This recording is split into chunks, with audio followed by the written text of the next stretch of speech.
Greetings and welcome to SCAR Speaks. My name is Cody Grav Johnson. I'm here with Jacqueline Blake and Jason Miller. We are here to talk about reproductive health and religion. So, Jacqueline, my first question goes to you. A couple of weeks ago, Arizona passed a bill that technically made females pregnant before they were actually pregnant. What are your views on this subject? Well, I think you're referring to the piece of legislation that basically says a woman is considered pregnant on the last day of her period or the day before her missed period. I'm not entirely sure of the language, but I think that particular bill is completely outrageous. Additionally, Arizona is in discussion about passing a piece of legislation that would prevent a woman from getting reimbursed by her healthcare company for birth control pills unless she can prove that she's using the birth control pill for means other than preventing pregnancy. So basically the point of the birth control pill is to prevent pregnancy, but of course, women use it for other measures as well. But I think that these sorts of examples of legislation are ultimately a very extreme form of control by the right wing, attempting to coerce and control women and basically denying them the right to make choices about their reproductive health and also have control over their own bodies. There's a lot of language about it being a moral issue. However, this is a health issue, not a moral issue. So. And I think the number that you're referring to is over 50% of women use birth control for reasons other than to prevent pregnancy. So it's a pretty high number. Mm-hmm. Yeah, but I think related to that, though, the fact that a woman would have to tell her boss, basically, this is why I'm using the pill, and therefore I should get reimbursed, is a complete invasion of privacy. Potentially problematic, sure. Yeah. Because you're almost shaming a person depending on why they're using a particular drug. Sure.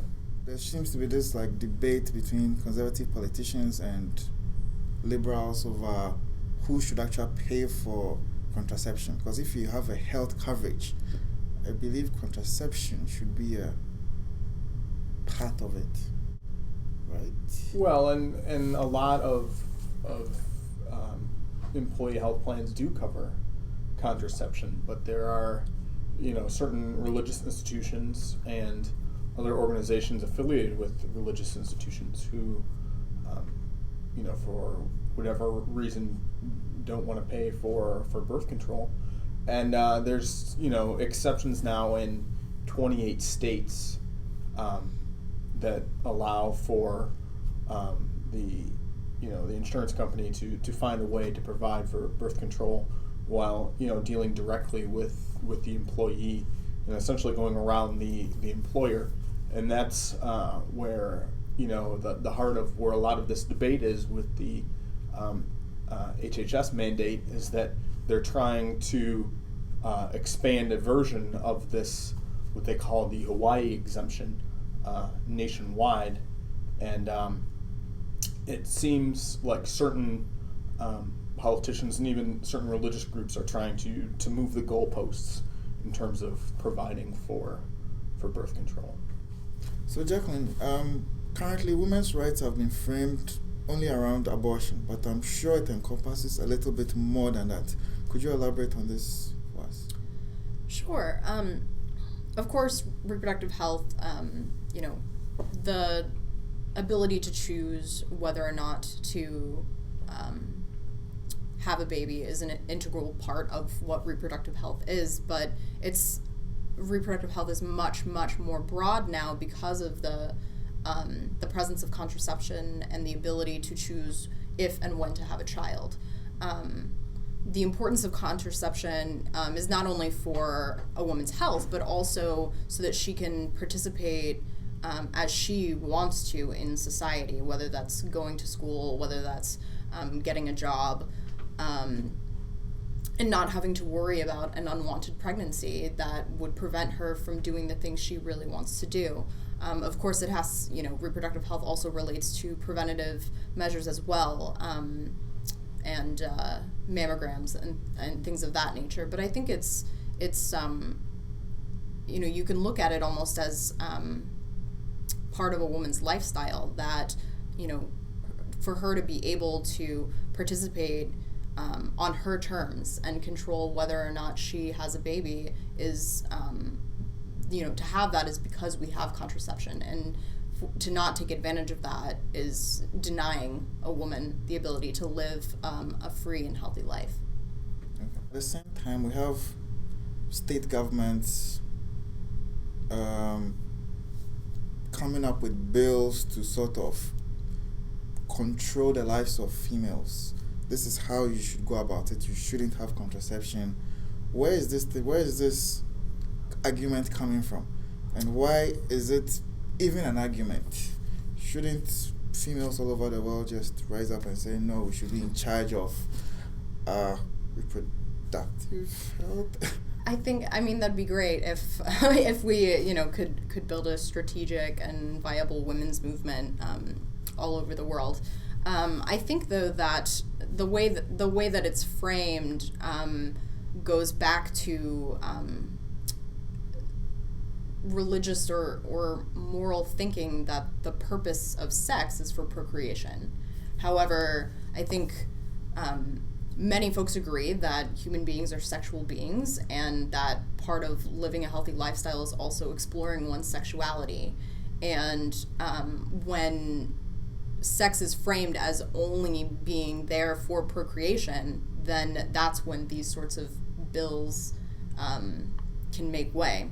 I personally struggle with it a little bit myself, understanding why it's framed in this manner, but I would say that it goes back to very old-fashioned and antiquated thinking that there's only one reason to have sex, and that's for procreation. So. Well, and even the Catholic Church, obviously, they only want people to have sex within marriage, but even they'll be the first to admit that sure, procreation is one end to sexual relations, but also unity between a husband and a wife. I mean, that's obviously that's still to some degree, and possibly in a lot of people's view, an antiquated way to look at human sexuality, but they still their only focus isn't just for procreation. There's even the church believes that there's more to it than that. I think though that even when it's framed in that way, I mean, I think it's really interesting just looking at specifically when we look at conservative politicians who make these sorts of arguments. It's almost as if they are arguing for what they want to be rather than what actually happens realistically, because for example, in conservative southern states that are predominantly Republican, they have much higher rates of divorce than blue states that vote primarily Democrats. So that's just one example, but I would argue that it's a means for conservatives to try and promote a lifestyle that they can't even realistically live themselves. There's also a higher rate of teen pregnancy as well in a lot of the red states. Right. So I think there is a misconception between what politicians want or think they believe and what the reality is. Mm-hmm. It's they want to make a lot of these issues black and white, so to speak, but there's so many shades of gray. So Jason, in your opinion, should or would the Catholic Church ever change its stance on the use of contraception? Well, that was something that's been debated. Often now that with this whole recent HHS debate, abortion and contraception are sort of all said in the same breath. But after Vatican II, the Pope at the time, Paul VI, he had this council of people, and it wasn't just priests and hierarchy, that even had women and married people on it to discuss contraception. and actually that the findings of that group were that the church should finally allow contraceptive use.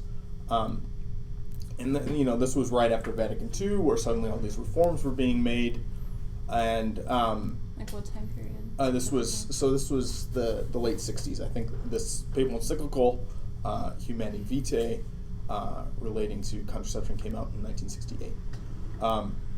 So, it was also a sort of a sign of the times, and then everyone thought that the Pope was going to say, okay, you can use contraception, but he ended up going against the advice of the majority of the council, and in a papal encyclical said that the use of contraception was still outlawed. Now, a lot of folks obviously didn't particularly like this or go along with it. I heard someone say recently that Catholics using contraception is sort of don't ask, don't tell, because something like 98% of women, Catholic women, who have been sexually active have at one time used contraception, and obviously, since you don't see as many Catholic families with 9 kids anymore, that it's much more widely used, and it's just not talked about. So, will the church ever relax its stance on contraception itself? Not even speaking of any of the other issues. I don't know. I don't see that happening anytime soon, but clearly that's something that Catholics are still going to use, despite what the hierarchy may say. I think as I understand it, and correct me if I'm wrong, in 1951 the Catholic Church condoned the use of the rhythm method as contraception, and I put that in quotes because the rhythm method is not a very effective form of contraception. But clearly that's a major change than no contraception whatsoever. And I think that, going back to Jason's earlier point about folks speaking up and speaking out against the things that they disagree with, if folks within the Catholic Church demand that contraception be allowed, or that they be more open about the use of contraception, then I think that the Catholic Church could change. And historically we've seen the Catholic Church change over the past few centuries during social movements, and when society has made changes as well. So yeah, it changes, often slowly. And I think, and I could be wrong, that the rhythm method was accepted even before that. But I should mention that when I say contraception, I mean artificial contraception.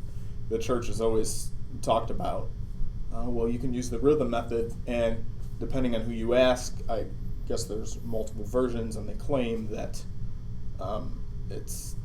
some versions are effective, but if you actually ask Catholic women in the pews, I think they'll tell you otherwise. It seems that nuns were in favor of Obama's healthcare, but the leadership of the Catholic Church moved to speak against them, that why should they be in favor of this. But then the Catholic Church has been having issues with homosexuality and a lot of issues aside, but they sort of went full force against contraception. What are your views on this?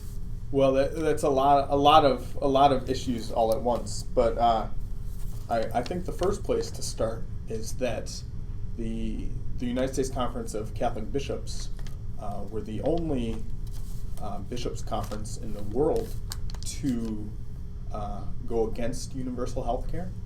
And they're the Leadership Council of Women Religious, who represents about 80% of American, what we would call nuns or sisters of women religious in the United States, and other groups such as Network were supportive of the healthcare measure. The bishop's main objection was that they believe that the what we would call Obamacare provides money for abortions, but and federal judges have ruled that no, well, it was already a law in place. It's called the Hyde Amendment, that no federal funds can provide for abortions, and judges have ruled that, Obamacare is a big, it was a long bill, but there were no, hidden tricks or clauses in there that would provide for abortion in it. But this is a theme that they've stuck with, and the interpretation of a lot of other Catholic organizations, like the Catholic Health Association, which represents a majority of hospitals, supported the healthcare law, and so that's been in tension ever since for the last 2 years or so, and a lot of people see this latest so-called crackdown on women religious as almost a payback for what happened 2 years ago with healthcare.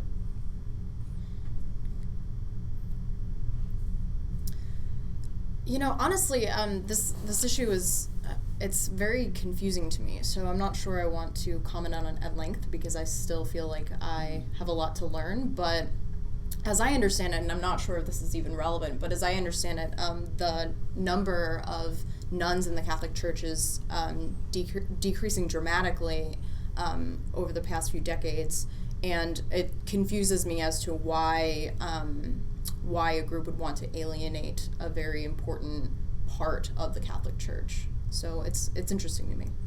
Well, I think a lot of people are asking that question because a lot of people, Catholics and non-Catholics alike, see women religious as an integral and important part of the church. I mean, they're the teachers. They work in hospitals, and ever since Vatican II, where we with the hierarchy said they opened the windows of the church, where you didn't see as many women religious with habits and that sort of thing. They a lot of them after that point started to not only be in hospitals and in schools, but also work with immigrants and work with in soup kitchens, really go on the fringes of society, and really living out the gospel. So I think this whole latest, they released the report last week, coming from the Vatican. This whole latest episode is really confusing to a lot of people, and be they conservative, liberal, Catholic, or non-Catholic. And I think you made a really important point about nuns being so involved in the day-to-day activities. I read an interesting article that talked about the various roles that nuns play within the Catholic Church, and the fact that they are often paid very little, are very impoverished, and basically don't have, they do many of the same things that bishops do, but don't get any of the payback or pomp that bishops do. So. Well, and quite often the bishops, it's a pretty small number of people, and they're administering over a diocese. But with a few number of priests, you often have women religious also taking on a lot of the roles that traditionally priests would take on. Obviously not at the Mass, but in terms of day-to-day parish administration, and they're really seen as, since you see them day in and day out, more so than bishops or sometimes even priests, they're really seen as, the bishops are supposed to be the moral authority, but the women religious are certainly a moral authority in the church. Okay. So the Catholic Church tends to work with groups that work for social change or try to change societies. Example, I know the Catholic Church were trying to work with groups who were opposed to Joseph Kony. But at the same time, the groups that they were working with are also the same groups in Uganda that are for pro-abortion and pro-same-sex marriages. Isn't this a sort of conflict of interest for the Catholic Church to be seen working in lieu with these organizations, but at the same time denouncing some of the things that these groups going for? Well, I think what a lot of people don't realize is that the Catholic Church has a long and storied history of supporting a lot of social movements, and one of the common sayings where I work at a progressive Catholic social justice organization is that Catholic social teaching is the Church's best kept secret. But a lot of people don't realize, especially with the current political climate, that the Church has always been a longtime supporter of labor and a longtime supporter of immigrant rights, issues like that. And so when you have in the United States such a partisan political climate, and you have organizations that are working, and organizations affiliated with the Church that are working for issues such as healthcare. I can't speak to Uganda specifically, but it's probably a similar situation. Quite often that results in coalitions of working with organizations where you might not agree with every single issue. But I mean that's part of living in the United States is finding ways to work with one another and finding common ground. Okay. Jacqueline, is there a potential for more future alliances between women's rights groups and progressive religious groups? Well, I think that, specifically in terms of left-wing activism in the United States, it's definitely possible for, left-wing organizations to work with religious organizations. We saw that in the civil rights movement where religious organizations were working with leftist groups to fight for equality. And I think it's definitely possible to work with other groups when one has an end goal in mind. I do think as well that, Jason spoke earlier about the rich history of activism in the Catholic Church. And I have experience with folks, although this is anecdotal evidence, my experience with both friends and colleagues who have worked and participated in Catholic worker houses, who are devout members of the Catholic Church. Many of those folks are very left-leaning and do support same-sex marriage and the right to choose. I think unless there is a larger movement within the Catholic Church for the leadership to change their views on these sorts of social issues, I think that we won't see much change in the actual, main tenets of the Catholic Church. If folks who disagree with those sorts of things that the Catholic Church is saying, that gay marriage is wrong and that women shouldn't have the right to choose, if those folks are opening up their pocketbooks every Sunday and not speaking up, then we won't see much change. Well, I think you brought up two important points. First, the Catholic Worker House, which if you ask, if you go to a church on Sunday, the majority of people there probably never heard of a Catholic Worker House, which is a shame, really. And they're all over the United States, and really working with the poor and downtrodden. It's a really amazing and enriching place to be. I've had the opportunity to visit a couple across the country, and another point there you said right at the end, talking about if you're still willing to open up your pocketbooks, nothing's going to change. And I think with this recent backlash against women religious, that might start to change when people start to look around and realize that the Catholic hierarchy is not only are they censoring women religious, but they're also using diocesan money to not only work against same-sex marriages in churches, but also ballot initiatives in states that would affect civil marriages. They're using money to support that, like Prop 8 in California. Washington, you're seeing similar. Maine, it's happening all across the country. And also the Catholic Campaign for Human Development, which is one of the most important Catholic organizations that under the Bishops' Conference that supports nonprofits. before, there was basically a smear campaign against CCHD to try to defund it. And now, instead, they're almost co-opting the mission of CCHD. And you're seeing instances where the bishops are defunding organizations that CCHD used to support based on not even support for same-sex marriage, but even having associations with organizations or coalitions that might have stances on those issues that are contrary to church teaching. So once people start to realize that the bishops and the hierarchy are more politically involved than what I think a lot of people want them to be, I think people will start to, not put as much money in the collection plate. Well, Jacqueline and Jason, I would like to thank you for appearing on the show, and we hope to see you again. Thanks for having us.